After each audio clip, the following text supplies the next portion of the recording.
37 বছর আগে আমাদের মরহুম পীর সাহেব চরমোনাই বলে গিয়েছিলেন।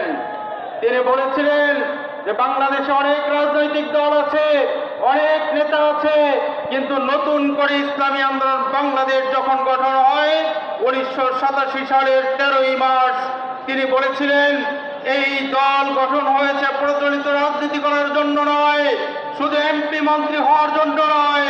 আমাদের স্লোগান ছিল শুধু নেতা নয়, নীতির পরিবর্তন চাই।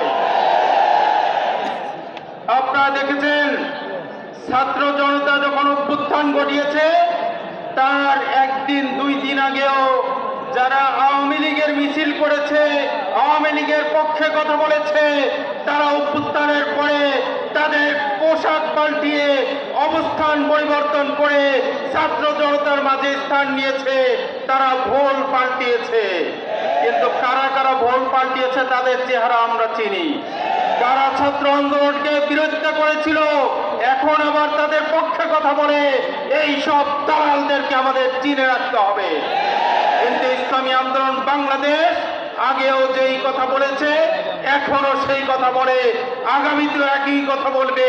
আমাদের টার্গেট হলো এই দেশে শুধুমাত্র দলের পরিবর্তন নয়, শুধু নেতার পরিবর্তন নয়, এদেশের নীতির পরিবর্তন না হলে এদেশের রাজনীতিতে এবং রাষ্ট্রে আমূল সংস্কার না হওয়া পর্যন্ত এই দেশের মানুষের কোনোদিন শান্তি আসবে না।